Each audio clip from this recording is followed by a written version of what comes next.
Sri Shukdev Goswami said, Dadichi Muni, the son of Atharva, thus resolved to give his body to the service of the demigods. He placed himself, the spirit soul, at the lotus feet of the Supreme Personality of Godhead, and in this way gave up his gross material body made of 5 elements. Dadichi Muni controlled his senses, life force, mind, and intelligence, and became absorbed in trance. Thus he cut all his material bonds. He could not perceive how his material body became separated from his self. Thereafter, King Indra very firmly took up the thunderbolt manufactured by Vishvakarma from the bones of Dadichi. Charged with the exalted power of Dadichi Muni, and enlightened by the power of the Supreme Personality of Godhead, Indra rode on the back of his carrier, Airavata, surrounded by all the demigods, while all the great sages offered him praise. Thus he shone very beautifully, pleasing the 3 worlds, as he rode off to kill Vritrasura. My dear King Parikshit, as Rudra, being very angry at Antaka, or Yamaraj, had formerly run toward Antaka to kill him, Indra angrily and with great force attacked Vritrasura, who was surrounded by the leaders of the demoniac armies. Thereafter, at the end of Satya Yuga and the beginning of Treta Yuga, a fierce battle took place between the demigods and the demons on the bank of the Narmada. O King, when all the Asuras came onto the battlefield, headed by Vritrasura, they saw King Indra carrying the thunderbolt, and surrounded by the Rudras, Vasus, Adityas, Ashvini Kumaras, Pitas, Vanis, Maruts, Ribus, Sadyas, and Vishvadevas. Surrounded by his company, Indra shone so brightly that his effulgence was intolerable to the demons. Many hundreds and thousands of demons, demi-demons, yakshas, rakshasas or man-eaters, and others, headed by Sumali and Mali, resisted the armies of King Indra, which even death personified cannot easily overcome. Among the demons were Namuchi, Shambhara, Anarva, Divamurda, Rishabha, Asura, Hayagriva, Shankushira, Viprachiti, Ayomukha, Puloma, Vishaparva, Praheti, Heti, and Utkala.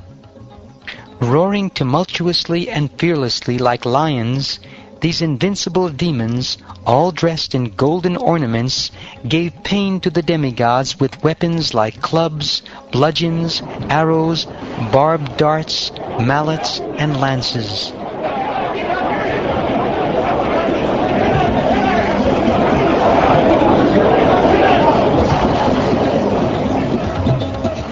Armed with lances, tridents, axes, swords, and other weapons like shatagnis and bushundis, the demons attacked from different directions and scattered all the chiefs of the demigod armies.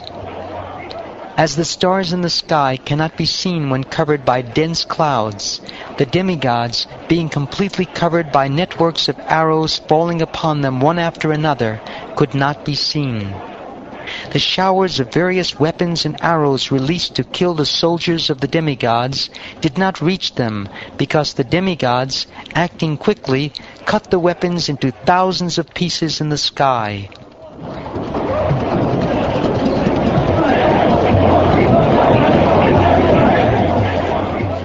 As their weapons and mantras decreased, the demons began showering mountain peaks, trees, and stones upon the demigod soldiers. But the demigods were so powerful and expert that they nullified all these weapons by breaking them to pieces in the sky as before.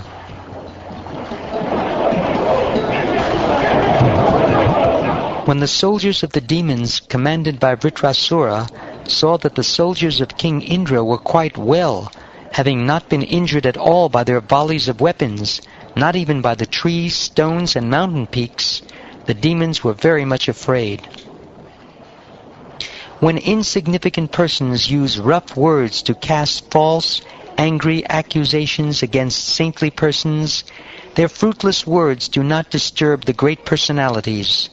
Similarly, all the efforts of the demons against the demigods who were favorably situated under the protection of Krishna were futile. The Asuras, who are never devotees of Lord Krishna, the Supreme Personality of Godhead, lost their pride in fighting when they found all their endeavors futile. Leaving aside their leader even in the very beginning of the fight, they decided to flee because all their prowess had been taken away by the enemy. Seeing his army broken and all the Asuras, even those known as great heroes, fleeing the battlefield out of intense fear, Vritrasura, who was truly a great-minded hero, smiled and spoke the following words. According to his position and the time and circumstances, Vritrasura, the hero among heroes, spoke words that were much to be appreciated by thoughtful men. He called to the heroes of the demons, O Viprachiti, O Namuchi, O Puloma, O Maya, Anarva, and Shambhara, please hear me and do not flee. All living entities who have taken birth in this material world must die.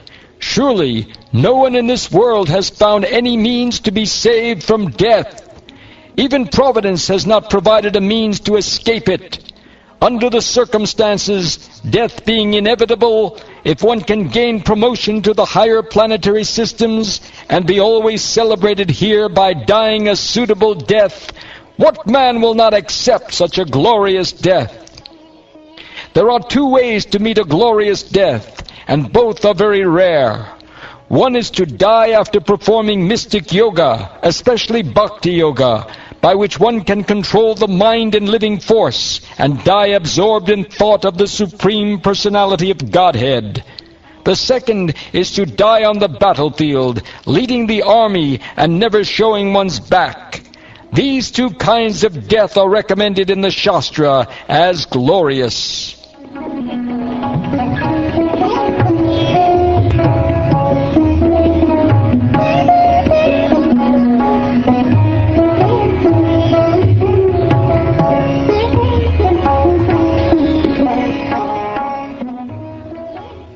Thus ends the 10th chapter of the 6th canto of the Shrimad Bhagavatam, entitled The Battle Between the Demigods and Vritrasura.